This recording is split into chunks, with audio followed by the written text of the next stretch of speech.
और जब बैंक कब्जा करने आता है तब तुम रोते हो, अरे क्यों कब्जा करा, घर तो मेरा, घर आपका कहाँ है, आपने तो लिख के दिया घर मेरा नहीं है, मैं मालिक नहीं हूं आज से। बैंक की कोई भी ब्रांच अपनी खरीदी हुई नहीं, सारी किराए पर है, लेकिन ये कोई बता के राजी नहीं। अब बिजनेस का लोन लिया, बिजनेस की स्थिति अच्छी थी, लोन मिल गया, सीसी लिमिट मिल गया, ओडी लिमिट मिल गया, क्रेडिट लिमिट मिल जाता है ना, मिल गया। आज बिजनेस डाउन हो गया, अब क्या करें? अब रूल कहता है कि आप बैंक में जाइए और बैंक को अपनी स्थिति के बारे में बताइए कि आज मेरी स्थिति ठीक नहीं है। अब बैंक क्या करेगा? बैंक आपके लोन को रीस्ट्रक्चर कर सकता है। रीस्ट्रक्चर में क्या होता है? आपकी जो हफ्ता है, ईएमआई है, उसको कम कर सकता है।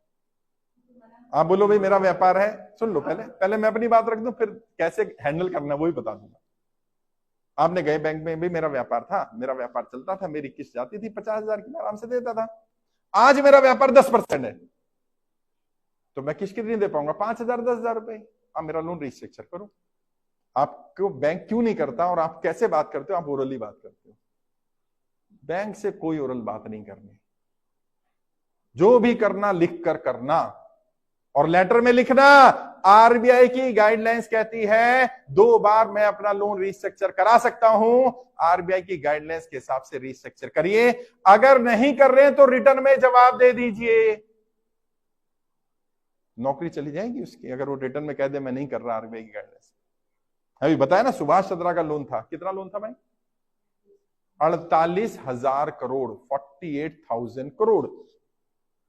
उसने रीस्ट्रक्चर करवाया, मेरी स्थिति खराब है, प्रॉपर्टी भी गिरवी थी सारी।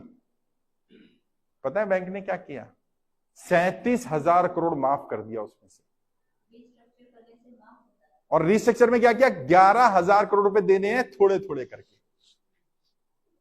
और कंपनी की जो प्रॉपर्टियां रखी थी, जो कंपनियां रखी थी, वो भी छोड़ दी। कोई नियम होगा तभी तो छोड़ा होगा। तो जिस नियम से उसका कर दिया, उसी नियम से हमारा वाला भी कर दो। प्रॉब्लम क्या है? हमें नियम ही नहीं पता। और कहां है? आपने जो पेपर साइन किए उसमें टर्म्स एंड कंडीशन देखोगे ना, क्रेडिट कार्ड भी लेते हैं तो 100-200 टर्म्स एंड कंडीशन, इतनी बारीक आप पढ़ ही नहीं सकते, इतनी बारीक। और अगर पढ़ लिया तो आप लोगे नहीं। गारंटर का मतलब नहीं पता लोगों को। गारंटर का मतलब पता क्या है? अगर मैं इनका गारंटर हूं और ये लोन नहीं देते तो मैं क्या कह रहा हूं? सारी जिम्मेदारी मेरी, सारी किस्तें मैं दूंगा। कई फंसे हुए हैं गारंटर बेचारे, अब आके रोते मेरे पास, साहब मैंने ना बस ये फोन आया था, उसने कहा बोल दियो जानता है, मैंने बोल दिया मैं जानता हूं, उसने एक पेपर पे साइन कराया, मैंने कर दिए, अब वो कह रहे तेरी प्रॉपर्टी जाएगी क्योंकि तूने गारंटी ली है। लोग कहते चली जाएगी, चली जाएगी, कानून ऐसा है। ये गारंटर एक्ट पढ़ो ना, क्या कहता है गारंटर एक्ट। हमें किताबों में वो जो चीजें जीवन में काम आनी वो तो पढ़ाई नहीं जा रही है, वो पढ़ाया जा रहा है जो साइन थीटा कॉस थीटा। कितनी बार व्यापार में यूज करा है साइन थीटा, जरा बताना। लेकिन सरफेस एक्ट नहीं पढ़ाया क्योंकि ये यूज होना था ना। आम लोगों की प्रॉपर्टी बैंक को दो, बैंक जब्ती कर ले और किसको बेच दे? अमीरों को बेच दे। आम इंसान को गरीब बनाओ। 2 ही कैटेगरी रह जाएंगी, एक अमीर रह जाएंगे और एक गरीब रह जाएंगे। ये जो हम और आप मिडिल क्लासेस को समाप्त करने की प्लानिंग है, सिस्टमैटिक प्लानिंग है। और मैं बता रहा हूं, जिस दिन राज खुलेगा ना, सबसे बड़ा राज पता है क्या खुलेगा? बस इतना सा पता कर लो, तुम्हारे जिस भी बैंक में तुम्हारी प्रॉपर्टी मॉर्गेज है, उसने पिछले 1 साल में कितनी प्रॉपर्टियां कब्जा करी, कितनी प्रॉपर्टियां ऑक्शन करी, जिसने खरीदी उसने दोबारा कितने में, कितने दिन बाद बेची। अब यहां से एक चेन निकल के आएगी कि जो प्रॉपर्टी खरीदी गई, बैंक ने जब्ती करी, उसने जब नीलाम करी, वो कुछ खास लोगों, खास कंपनियों ने खरीदी, सस्ते में खरीदी। 50 लाख की प्रॉपर्टी 15 लाख 20 लाख में खरीदी, 6 महीने बाद ही वो प्रॉपर्टी 60 लाख में 55 लाख में बेच दी गई। बैंक को क्यों नहीं ग्राहक मिला वो 50 लाख वाला जो इसको मिल गया? यानी कुछ दाल में काला है। और किसी बैंक का पता कर लेना।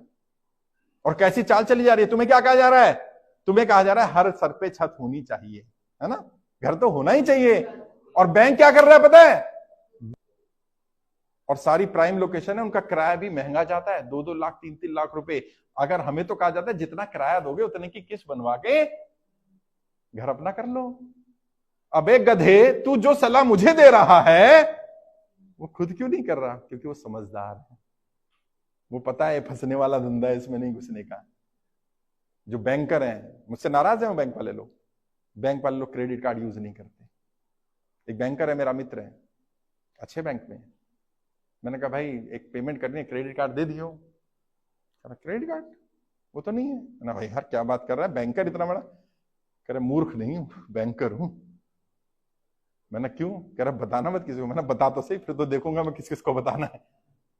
कह रहा क्रेडिट कार्ड सबसे बड़ा जाल है लोगों को फंसाने का। 2 लाख 3 लाख की लिमिट का कार्ड उसको दे देते हैं हम जिसकी 20-30 हजार की नौकरी है। अब वो क्या करता है, इमरजेंसी में तो भाई पैसा जेब में पड़ा है तो यूज कर लेता है। जब तक सही यूज करता सही है, जिस दिन बाउंस होता है उस दिन उसे पता चलता है मैं कहां फंस गया। 30% 40% का इंटरेस्ट साहब कभी भर ही नहीं पाएगा, ये तो मर जाएगा।